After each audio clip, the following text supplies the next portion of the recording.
this week. It was interesting. She's been doing stuff for quite a while, and she had an interesting proposal about a shared equity or a using funds now, $20,000 now, to obtain an interest in the property and an option to buy. And it was one of those things that was, I was like, it makes a lot of sense. It's very specialized and unique. And that was the strategy she introduced as an introductory strategy to people for creative finance. And I was like, man, that's kind of crazy to me. But I mean, it was cool. It was legit, but that's what creative finance ended up being for all the things. Here we go. Welcome. It is Thursday, 11th of April, which is a month before 5/11, but 5/11 is actually a brand on my hat, by the way. Somebody said, "Oh, what's on May 11th?" I said, "I don't know. What are you talking about?" So, welcome to the stream. Thank you guys. We got a couple of questions in the chat already. My name's Caleb. I run Creative TC, creativetc.io/event. If you're on the live stream, you can pop in and actually join the Zoom and ask questions in person. And see, I think on YouTube, you'll see screen shares. I'm not live streaming to Instagram today, actually. Okay. Let's look at, so Alan had a question in the Facebook group. How do we prevent wrap buyers of the house I bought subject to from getting a HELOC or other loans on the property? That is a fantastic question.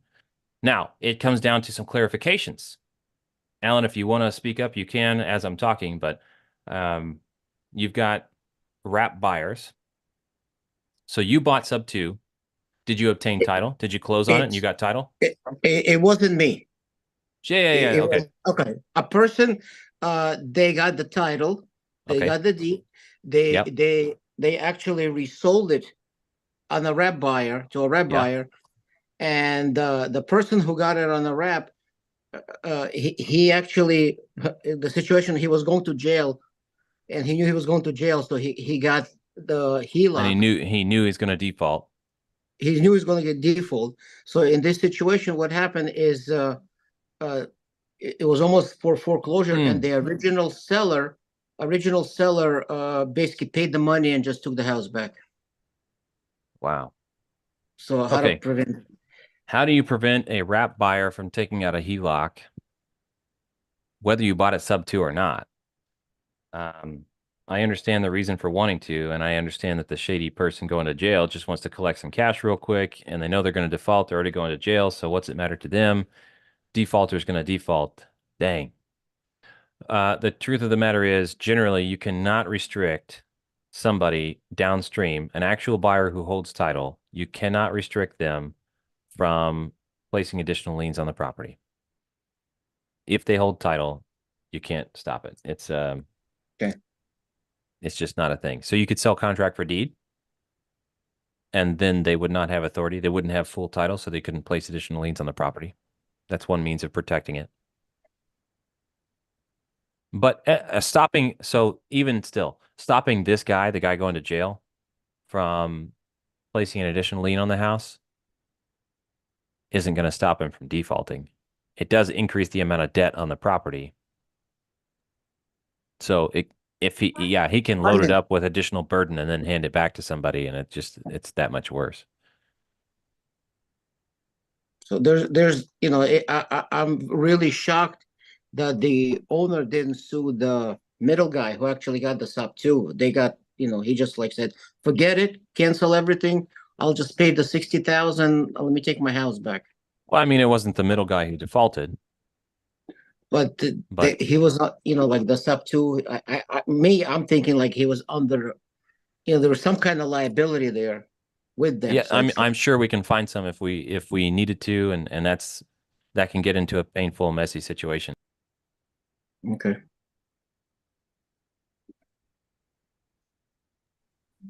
Okay, that's it. That's all. Yeah, I mean, we can pontificate on that for a little bit. Susan's my co-host. Susan, have you any thoughts to share? Oh boy, so many thoughts, but none that's going to help Alan answer his question at the moment. Yeah, so when I'm talking about sub two seller finance. I actually, so I went to a local meetup today, not today, yesterday morning and the night before, and I'm in Kansas City. So I went to the local meetup, and there is a lot of disdain for any of the fast and loose creative finance.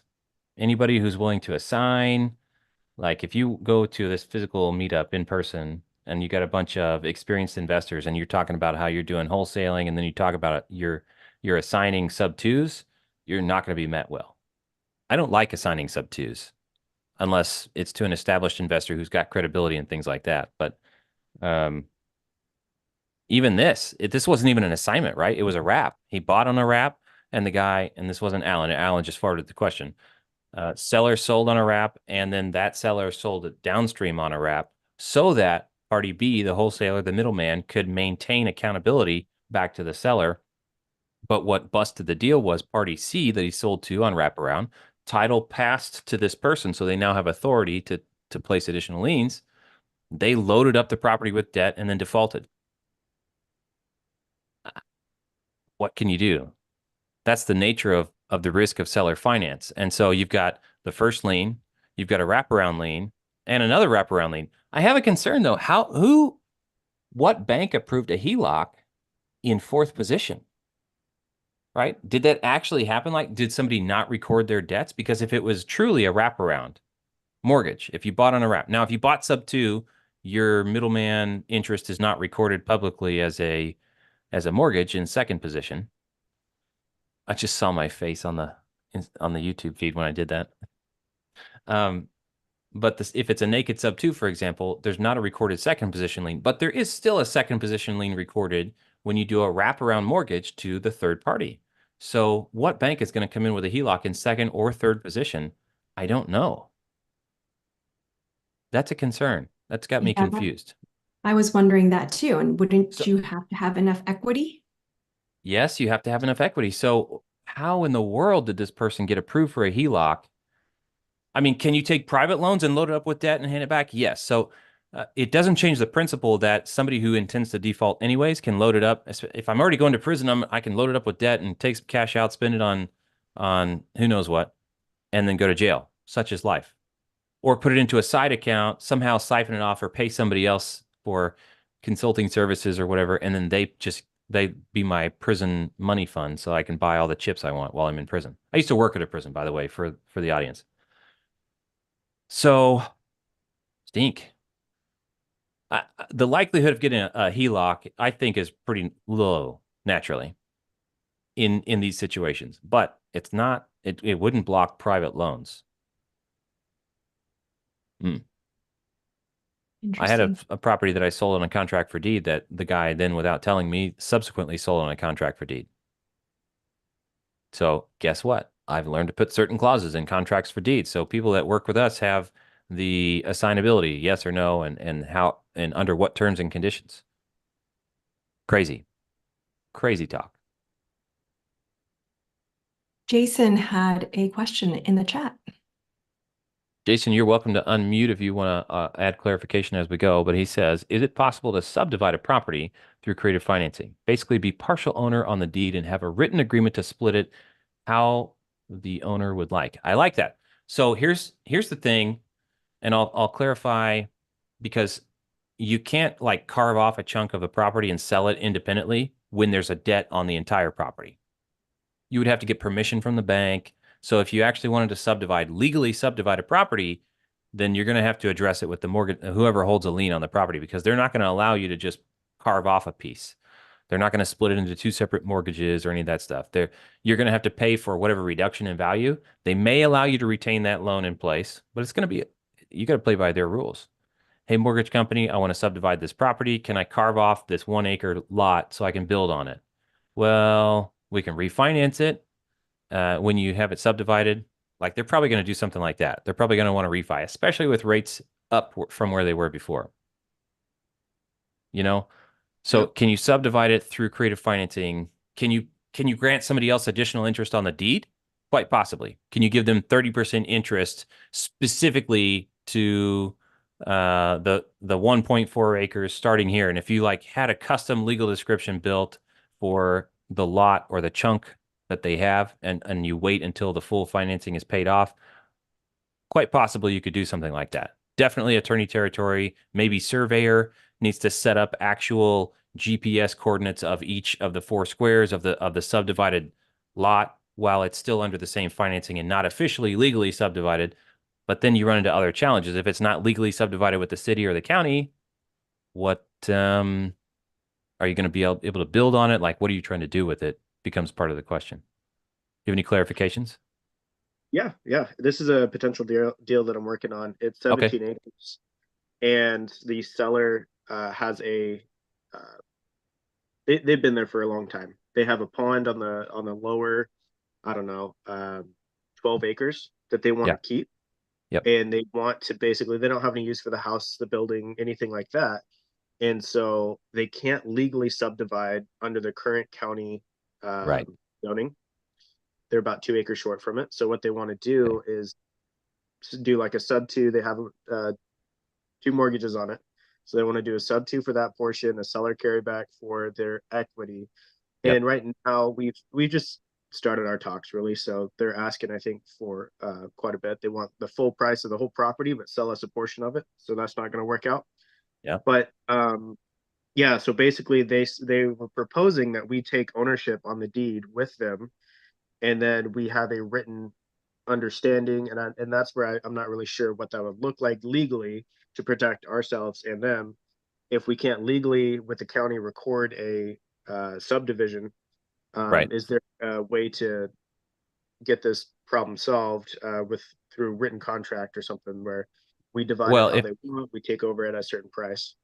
And if it depends on you, or if your objective is to build on it and it has to be rezoned, then the entire property, number one, would have to be rezoned, or else you can't proceed without actually subdividing it. I would contact their mortgage company and say, we want to subdivide the land, and just work and play by their rules. Hey, I want to subdivide this land. We have this little piece, but the rest of it, can we carve off the mortgage? And what's the price to do that?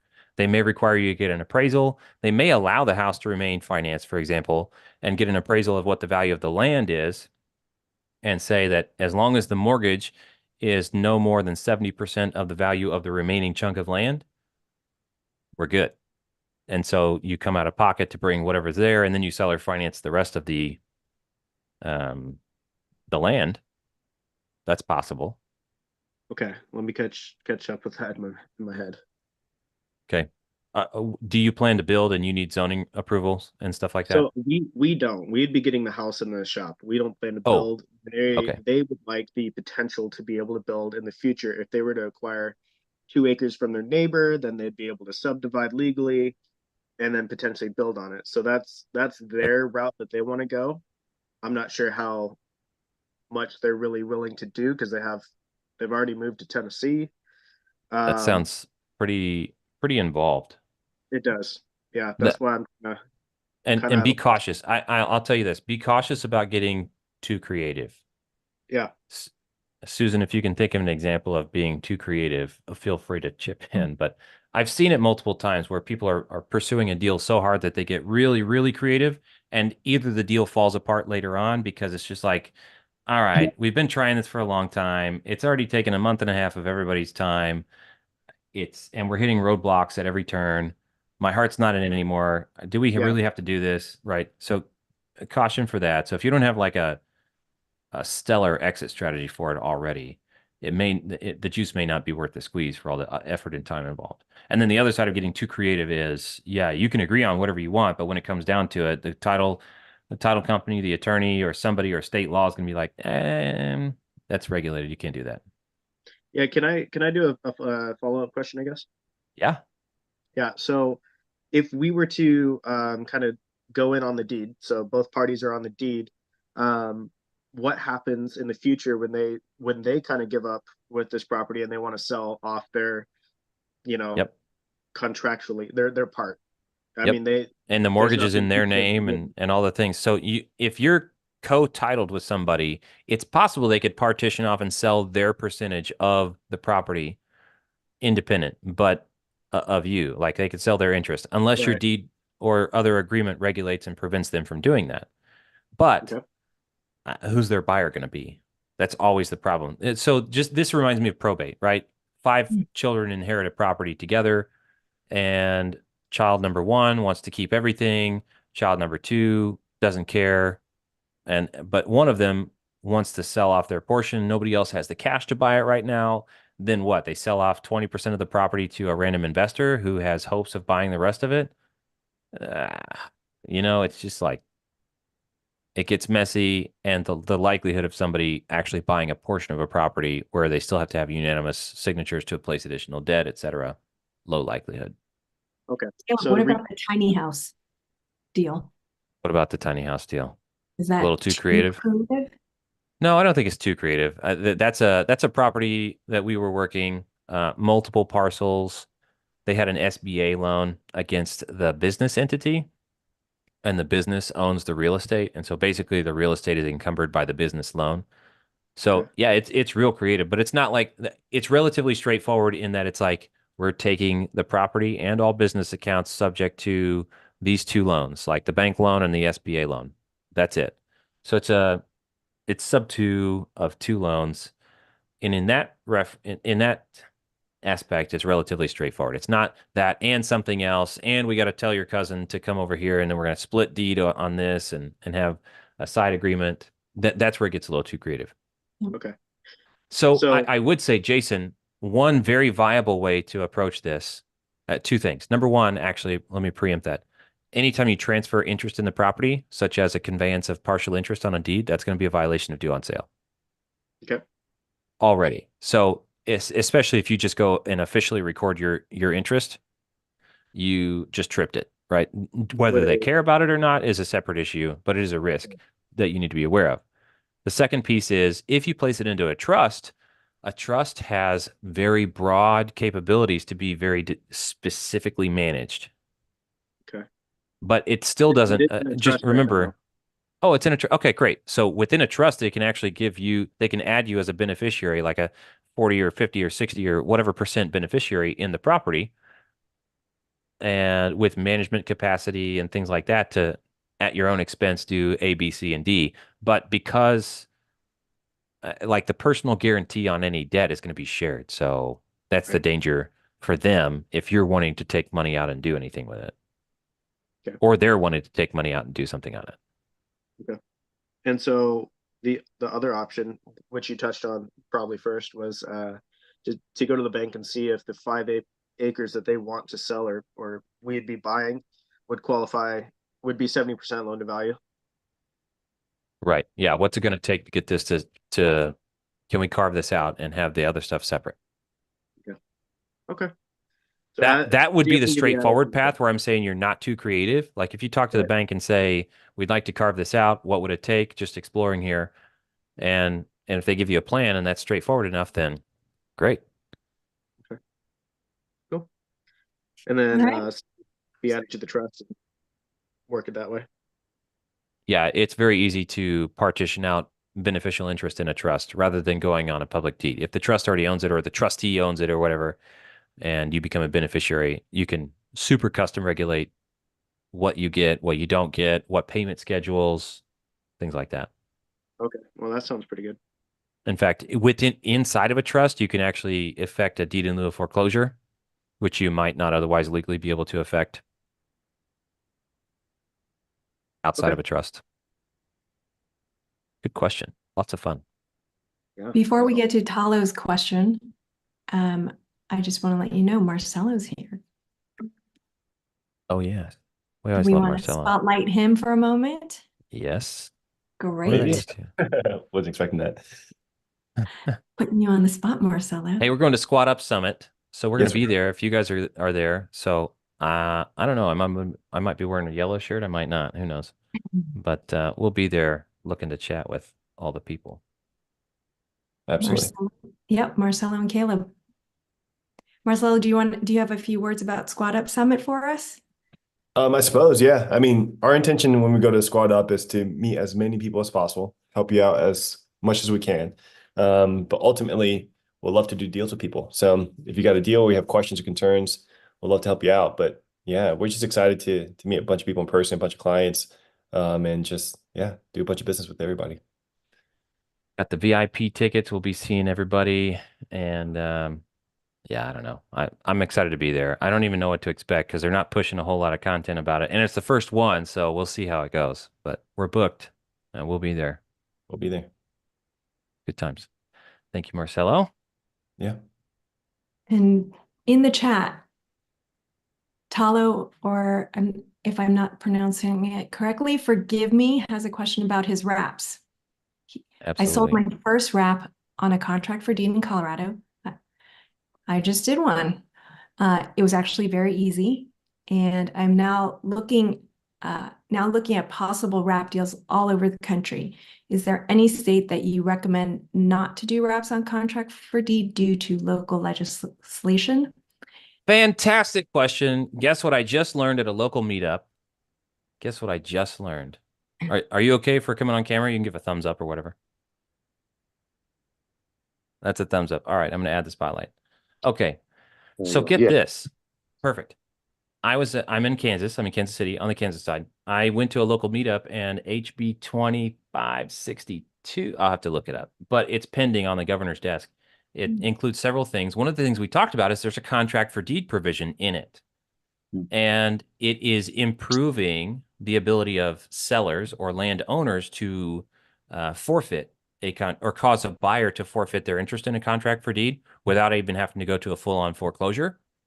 So there's some benefits there for selling, but it's also making it illegal, a violation of the Kansas Consumer Protection Act as an unconscionable act, which carries fines of up to $25,000. If you sell in a contract for deed that has underlying debt like a mortgage and you don't notify the existing lien holder. Gotcha. I'm like, well, that just busted all the sub-2 deals, period. All the sub-2 contract for deed in Kansas. It's only for creative finance. Yeah, basically. Yeah. So basically you can sell in Kansas on a contract for deed if you own it free and clear, or if you have existing debt and you notify the buyer, right? We've already got disclosures covered. That's not a problem, but it also now requires you, and it's not signed into law yet, but it also requires you to notify the lender, the original underlying lender. Okay. So that's a shame. Yeah. Do you know of any other state that is a no? I'm not aware of any other like that. Well, Texas, but everybody knows that Texas is no good for contract for deed due to local legislation. So and here's my other thoughts about this. And I thought about writing an article. The new Kansas legislation requiring lender notifications is frustrating for us as creative finance acquisitions people, but also, well, and what did we just talk about at the beginning of the call, Susan? If I buy it sub-2 or on a wrap, I want to stop somebody from loading it up with debt and dumping it back on me. One of the strategies to do that is to sell it on a contract for deed to prevent somebody from being a super trash bag on the back end. Yep. That is effectively eliminated in Kansas because as soon as you notify the bank, now they did not specify what constitutes notice.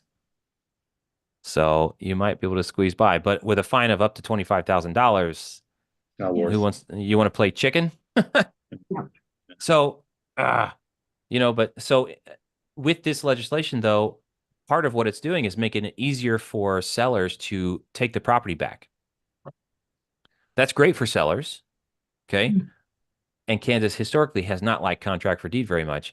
But if I'm a seller, let's just say I'm an unethical person. I keep financing people who can't really afford, and I keep foreclosing, or not foreclosing, I keep just causing them to forfeit their interest and taking it back.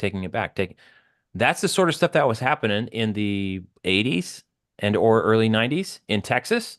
And now Texas had to respond with such strong legislation that contract for deed is basically outlawed. So this will work great for 5 or 10 years. And we're going to have a couple of people super taking advantage of buyers and just taking properties back constantly until people are damaged to the tune of tens, if not hundreds of thousands of dollars. And finally, the legislation is going to do the same thing as they did in Texas.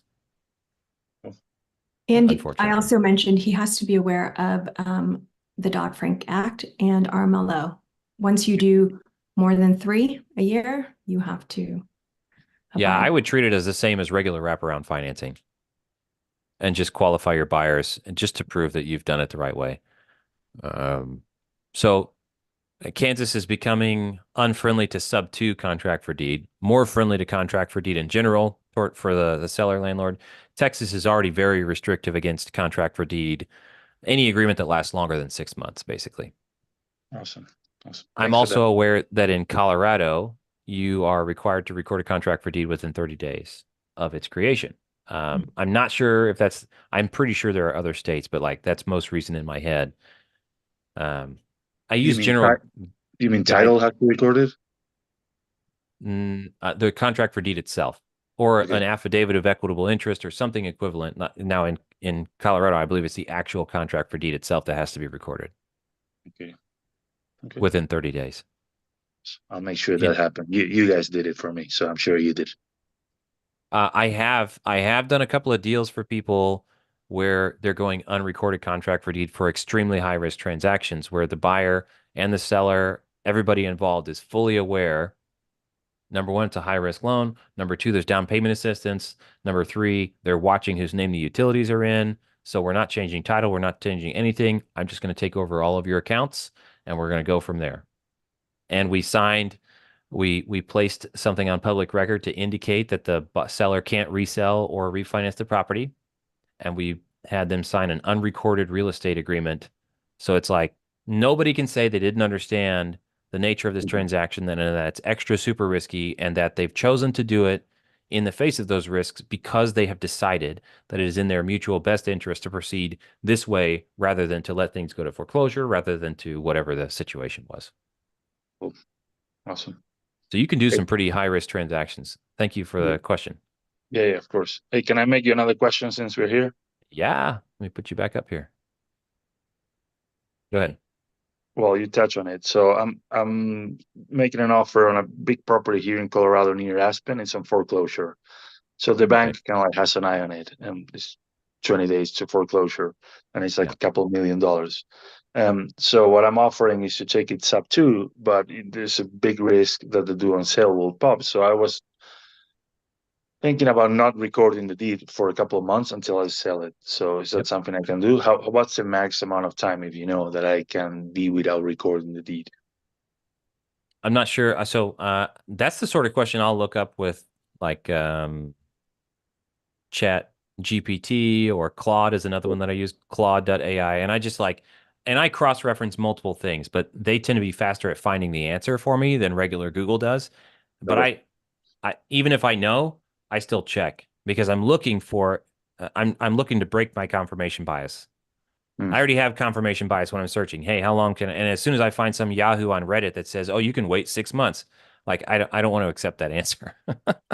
Gotcha. So that said, it does create a race condition.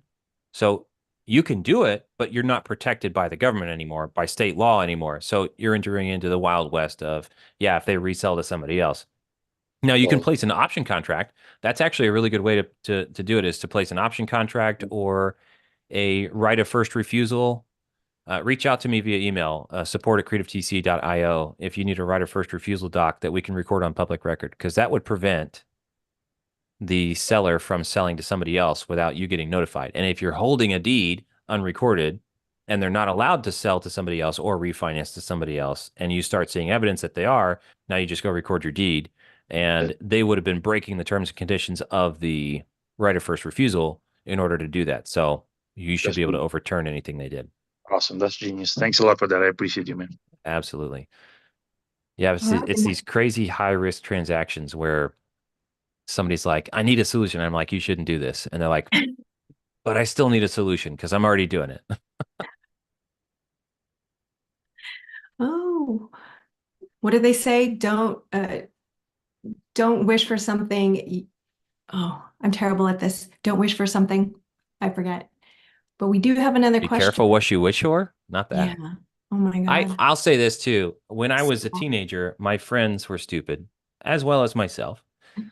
I just was like, let's be stupid in the smartest way possible, right? I've been on knee pads on ice behind my car, holding onto a rope at 35 miles an hour. But I didn't do it in certain areas where my friends wanted to do it. I'm like, we can get decapitated by the rails over here, by this. So let's go over here and do it. So stupid stuff done more safely. That's not our motto, by the way, at Creative TC. But sometimes I feel like that's what we have to end up doing. We have another question, unless you have one in YouTube, but Aodeji, if I'm pronouncing your name right, do you want to come on, unmute or come on camera with us? He has a question about, have you acquired any non-cash flowing sub-2 property? Have I acquired any non-cash flowing? No. I have one. The one I closed on in Colorado a couple months back was going to be non-cash flowing, but I got the sellers to pay me $200 a month. So now it's cash flowing. It's pretty break even. Gross, there's gross cash flow, but there's not net cash flow based on projections. Is that a helpful answer? Can you hear me? Yeah. Hey, Caleb. Thanks for doing this. So absolutely. I have a couple properties. One in particular in North Carolina came from a realtor that I went to college with. But long story short, the seller is selling it because she is relocating for a job. It's a job relocation for her motivation for selling it. She bought it September of 2022, and there's no equity. So her mortgage payment at a 5.75% interest rate is $3,004. Okay. I see you kind of putting it together with the HOA. It's at $56 a month. Now this house could rent for $2,500 to $2,600. Yeah. Yeah. Are you trying to make a deal out of it, or what? So what's the question? No, so once I got those numbers, I'm still waiting for the mortgage statement, but I'm like, okay, if I was to do this, the only way I can see this working is maybe doing a wrap. But even with their interest rate being at a 5.75, I offered it on. There's not a lot of room to mark it up, and you're not going to make money. Right. Yeah. It's one of those, not much we can do with that one. Yeah. So if I was going to do something there, I wouldn't want to take on much risk, right? It's not like there's a lot of upside. So I definitely don't want to take on the risk of having a wrap. I don't want to make a wrap commitment to somebody and then try to find a wrap buyer that I can't fulfill, or who's going to load up the property and hand it back with debt, like we talked about as a first question. So for me, I'm probably going to try to get a referral agreement with that person, the seller, or do an option contract, give myself 2 to 4 weeks of exclusive option. Okay. Where it's like, I'll look to find a buyer, but I specialize in selling to families who are willing to pay at a higher interest rate. So we might be able to get this thing handed to another family, but I cannot afford to step in, take ownership, take accountability for your loan, which is my normal business model. And then I turn around and find a family, but this one's so tight.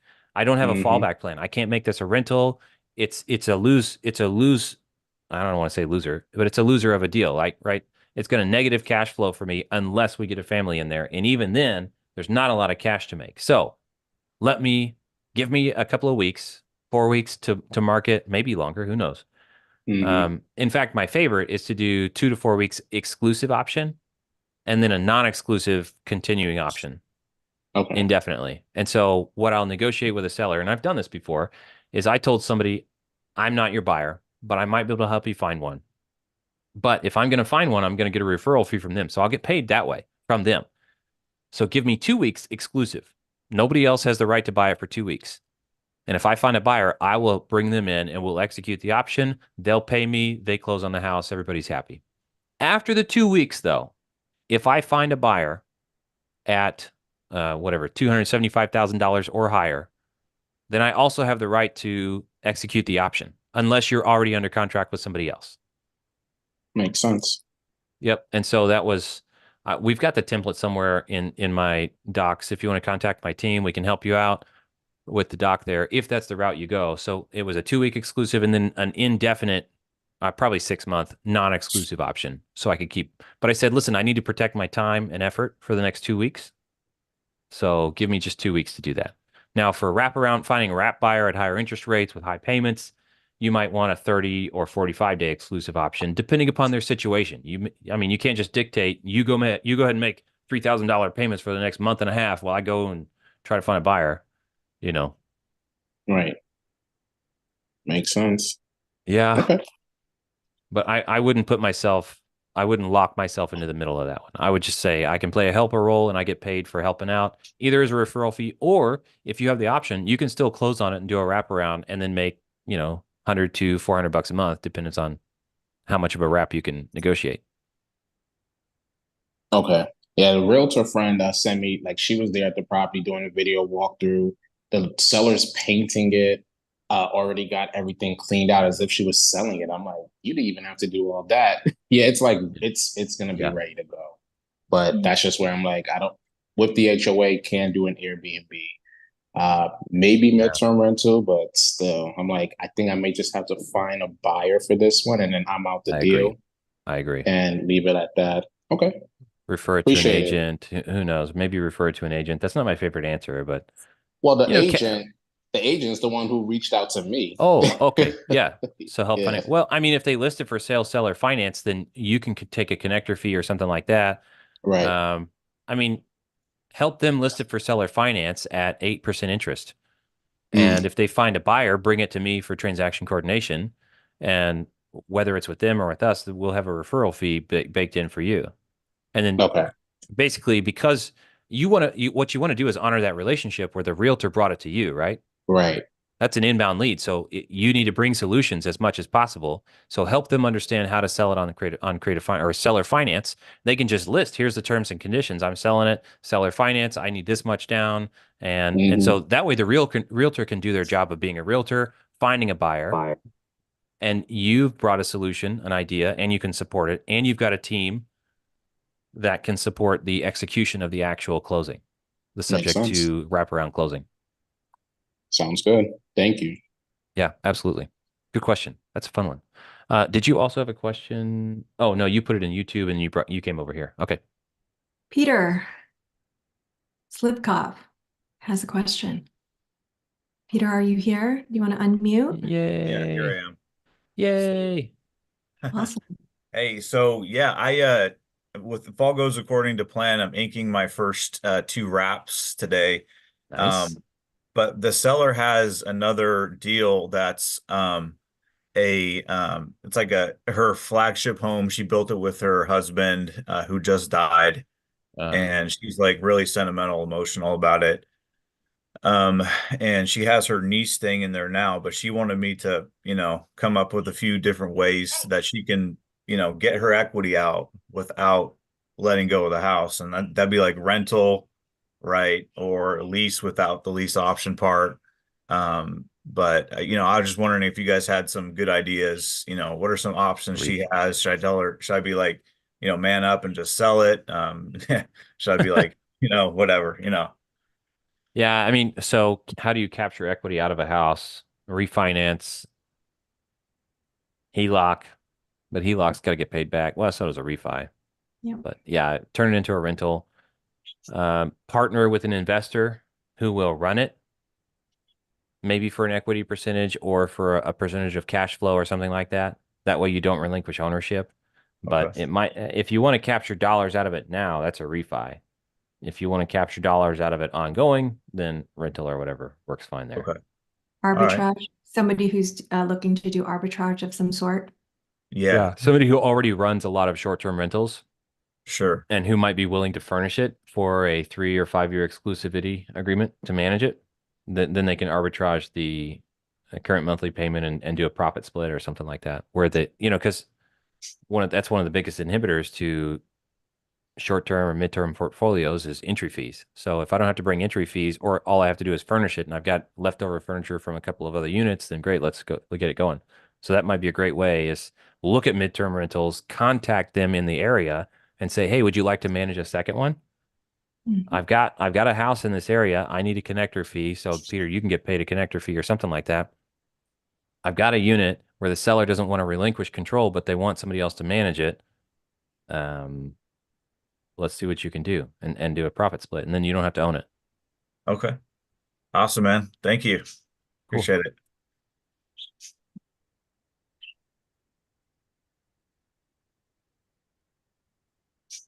Good one. So I have not run a short-term or mid-term rental yet. So I have plenty of questions. I know how to underwrite them based on projections and and training and all the other pieces, but I've not seen the books on the other side of starting one. Oh, Sure. you can see Yeah. mine. Oh yeah, okay. We'll do a case study internally on that. But mine is unusual. So Yes. Oh, you're doing the where you want to rent out a partial, basically a house hack, right? no, we have a midterm rental in Texas, but it's paid off. Oh, So we're looking to sell it if we can I get was gonna enough money for it. I was going to say you could refinance it, keep operating it, and buy two more. Yeah. Well, we have a HELOC out on it too. So Oh, okay. So it's free and clear, but not really. yeah, but not really. Got it. See, there you have it right there, right? Investing. You had a home, we house hacked it, live and flip. Mhm. We turned it into a midterm rental and it's making good money. When it got going, we're like, okay, we know this is gonna run for a while. And we took out a HELOC on it while we still could, because we were going to put it into an LLC, and you can't get a HELOC if it's in an LLC. We took out the HELOC. It's still not in an LLC. I don't see that that adds much benefit. We can talk about that topic as well. Like people want to throw it in an LLC. Right. Well, we were going to do it because we hear all the things. Right. That's what I'm saying. It's like liability, all the things, but we're like, we only have one right now. So it's That's right. not much of a liability. Yeah. It's doing really well. We took out a HELOC. We bought the home that we're in right now. We're house hacking this home. We got a renter in downstairs. The renter downstairs is paying for the HELOC. So we are living rent-free or mortgage-free. Yeah. And we took out a HELOC on this home, and we're going to go buy our next property. That's beautiful. I love it. That's slow and steady. That's the steady burn to build wealth. I mean, that's wealth. Like with a capital W, you're getting this stuff and it's being paid down by other people. It's not about the dollars in your hand. It's about the equity you're building and having the freedom to act the way you wish. Yep. And not feeling trapped or pressed down by debt. That's part of it. That's pretty great. I like my job, and I like my job, and I like my boss. I love it. So, brownie points. We wanted to buy an RV, like a Class A, a big one, a diesel pusher, big guy. And, when I'm not using it, leave it parked on my property with a nice little Airbnb setup. Just drive it up onto pads, have it all decked out with 6-foot privacy fence around it, and rent it as an Airbnb. Winters are actually going to be a problem. I'm in Kansas, so winters are a problem for me for that as a business model. But it's like, instead of saying I can't afford that, the question is, how can I afford that? From Kiyosaki. Earlier today, we were also talking about Kiyosaki. Love his content, love his books. And unfortunately, he's a little crazy on stage now. And I'm like, I love who you were. Oh, the Rich Dad, Poor Dad, though. If you haven't read the book, Rich Dad, Poor Dad, tons of credit to it. Fantastic book. And it's how can I afford this? So when I'm looking at this RV, I'd love to get this such and such RV. I could add this pad, run 220 volts electrical out there and rent it out, and it would pay for itself. But as I do more research on RVs, you can actually more safely rent out the Class C because it's like an oversized truck instead of driving a giant bus. And when you have people renting a bus, it spends so much time out of service being repaired because they don't know how to make wide turns. And I'm like, okay, so maybe I don't want a Class A if I intend to rent it out to other people. Got it. Interesting. Do we have any more questions, or should we check the YouTube? No more questions on the YouTube right now. All right. Anybody here have any questions for us today? Are you guys going to start the daily or twice daily calls? Like I saw something about that. Oh yeah. We can announce that. The office hour is coming up. I believe we're starting next week. Yeah? Monday. Okay, Monday. So what is it? A half hour in the morning, half hour in the afternoon for just open office, come in, ask questions, get stuff. Yep. Twice a day. Experts on tap. 1 p.m. and 4:30 for 30 minutes, Monday, Tuesday, Wednesday, and Friday. Thursday, we're going to keep our 1 hour slot.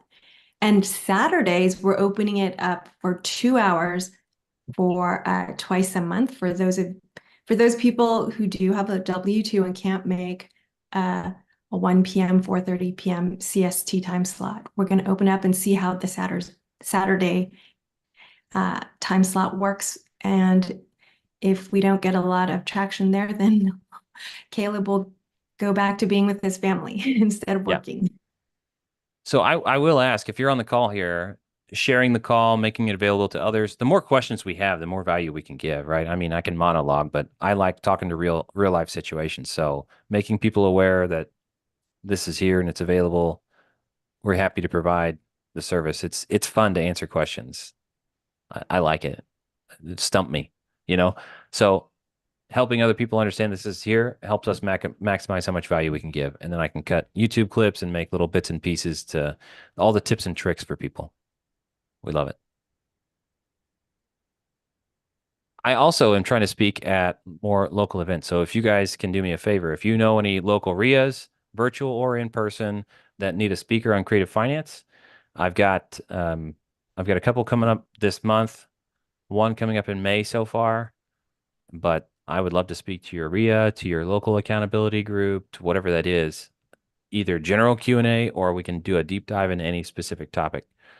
And real estate brokerages. If you know agents and brokers who need to understand or want to understand creative finance, introduce me. Let's have that chat. I'll be honest though, if we've got no more questions, I got some contracts to write.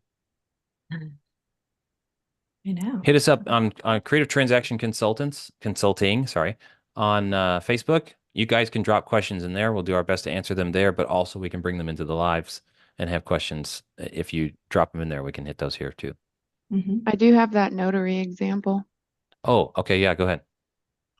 So we had a client bring us a deal in Pennsylvania, closing table, the DLPOA, all those documents, got them signed. They had to be notarized, but the notary did not have the seller fill out all the slots that they needed to, even though they were highlighted. The notary was given instructions, they missed one of the initial slots. When one of our transaction managers on the power of attorney.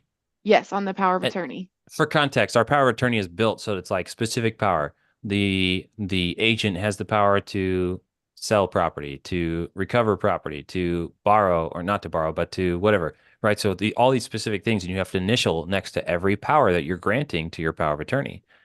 And to Sarah's point, we literally highlight these things. Field gets addressed. We email them, we talk to them, we send them highlighted copies of documents. And they still missed one. The one that was not initialed was the one listing who the agent was, or it was going to be, like the new buyer. So arguably one of the most important ones. So when our transaction manager, brought that up to the notary decided that they were just going to type in the initials of the seller on their own and be like, there you go. There's the corrected one. Absolutely not. No. That invalidates the thing. The seller did not sign off on that. So the whole thing's not valid in the first place, and the notary trying to fix it by doing that is not appropriate. Yeah. Even if you have a limited power of attorney clause, like for a title company, it's actually, if you're not aware, there's normally a clause in a closing packet for lots of title companies and attorneys where they have automatically a limited power of attorney to make minor corrections to closing documents without your additional signature. That's pretty normal, but that does not extend to major changes, including you failed to initial a pad authorizing somebody to act on your behalf on an actual power of attorney. No. Yeah, and we got it done. They eventually redid the session after that. Our transaction manager had to really push them. And they finally redid it. So yeah, so what we did is we reported it to the Secretary of State, the board that gives out that commissions notary publics, basically. Notaries public, I think is actually properly. Yeah, it is. Notaries public. And so we filed a complaint because the issue is like, how many times has this notary done something like this before? You know, like not how only were they many... willing to do it once for their own convenience, but also they doubled down and they didn't want to fix it. We had to press really hard to get them to fix it. Come on. And it's kind of one of those things for like right now, it might not matter that they don't have that initial, but 2 months down the line, if one of the parties tries to get out of something, do something shady, I don't know, and they notice that that's typed in and the rest is handwritten in by the seller, that's a big issue. Like legally, you know, all that stuff, they could really be I've heard of over, people essentially. using Photoshop to copy paste initials and stuff like that. No. Don't. Yeah. Because somebody else has a copy out there of the original or of a copy scan or something like that that shows the incorrect version. And if you're caught having, it's just not worth it. If you're caught having a forged signature version of something like a power of attorney, etc., golly. It's just, and then even if you are the person who signed and got your signature notarized and you notice something wasn't done properly, like spending however much that notary was, again, to do it could save you thousands in legal fees down the road. So it's kind of one of those things, like just make sure that's the type of document that you need to be bulletproof. It just needs to be bulletproof, unassailable in its execution. And don't be afraid to push back on people if it's not executed properly with external parties or third parties. Yeah. And that's why we check post-closing document. And sometimes we find stuff, they don't get us final recorded versions of stuff for a week after closing or something. And then we're like, all right, cool, we'll review this. And then the next day we're like, hey, that's not actually done right. Oh, well, we're already closed. Except you did it wrong. But it's all right. No, it's not. So I don't know. It's not fun, but you got to press for it. Stuff needs to be right. Thank you. So that person they won't tell us what happens to that person. They've received the complaint. They'll review it and they'll tell us. It just usually takes, So it usually takes 9 to 12 months to resolve, though. Oh my gosh. That's it. The letter that they sent me, forging all sorts of stuff. Yeah. Okay. So it takes 9 to 12 months for us to hear anything back. But I did mark that I didn't want it to be anonymous because I want to make sure that other people aren't being, taken advantage of or whatever you want to call it. So well, and again, this is also it's not hard to get a notary commission, right? I asked you to do it. You did it in like a week and a half, something like that. So you have to swear, but plenty of foolish or terrible people swear stuff all the time. It's like being ordained in 24 hours. There's online ordination services as well. But so you swear to become an officer of the state or whatever that is to become a notary. That's all well and good, but that doesn't mean you're ethical. And so and that's why title companies, any notary is not good enough for these title companies. They've got too much on the line and they're like, no, only our notary. And I understand their risk aversion here. They want to close with a notary that you don't know. Specifically, it's not even so much that it has to be their notary. It's more about, I don't want the notary and you to have anything to do with each other or to know each other. I need to be arm's length, third party. I'm going to hire this service. They're going to appoint somebody who comes to you. I will not accept a notary otherwise. Because people collude and you've got notaries in on it. And I don't know what the penalties are, but obviously not high enough or people aren't getting caught enough. It varies. Well, they probably don't know the penalties because we just had someone else on our team become a notary and there's like zero training almost for that state. So like with Kansas, for mine, there was plenty of training. Like they list out, you cannot do this. You cannot do this. This has to be done this way. But other states are just like, yeah, you're commissioned now. Go do your thing. And how many of you have done a deal where you get something notarized that has blanks on it, intentionally left blank? Notaries are not supposed to do that. Now, notaries aren't supposed to explain to you what the document is. They don't need to understand, but they need to make sure that they review the document in its entirety to make sure that what they are notarizing is It's actually a complete. document. Yeah, it's like you're not supposed to notarize the signatures on a document that has blanks in it that need yet to be filled in. And For this stuff instances, is like happening all the time. people putting in whatever they want. Yep. Yep. I hereby appoint so-and-so as manager, and you leave that blank, and the notary notarizes it. Well, what was notarized was not, that's not a blank check. It's just, that's a notarial act. Can that be reversed? Can it be, I don't even know. It Are depends there on the actual state. consequences? Yeah, it's like, it depends on the state. So like in Kansas, you can be, it could be like predatory, or it could be taking advantage of vulnerable people, or it could be Well, I mean, for the falsifying notary. documents. Yeah. Yeah. Okay. Yeah, it was like, you know, when I first got copies of documents to use, when I was just getting started, we were taught and trained to use all these documents, get them notarized with lots of blanks in them. And I didn't know any better until a notary said, "Hey, I'm not supposed to be doing that." I'm like, "What? This is how we always do it." That's always the excuse. Well, I can't because I'm not supposed to do it that way. So, you know, you learn, you live and you learn. But that's that. Okay, y'all. Thank you. And thank you for the story, Sarah. So glad we are bringing justice. That's what you get for giving us a hard time instead of doing your job. Maybe you get sanctioned. Who knows? Anyways, thank you for coming out. Thank you for your questions. Most of all, I value the questions. So go find problems, crazy stuff, bring back questions, drop them in the group, send me links to other pages that have crazy questions, and we can incorporate them into what we talk about. Because I have a lot of opinions if you want to hear them. Thank you, guys. We'll see you next week. We've got open office hours starting. What'd you say? What Monday at what times? 1 p.m. Central. And 4:30 Central? 4:30 I thought we were doing Central. a morning one. No, just 2 afternoon Okay. ones. 1:30 and 4 p.m. 4:30? 1 p.m. and 4? Correct. 1 p.m. and 4:30. 1 p.m. Central, 4:30 p.m. Central, Monday, Tuesday,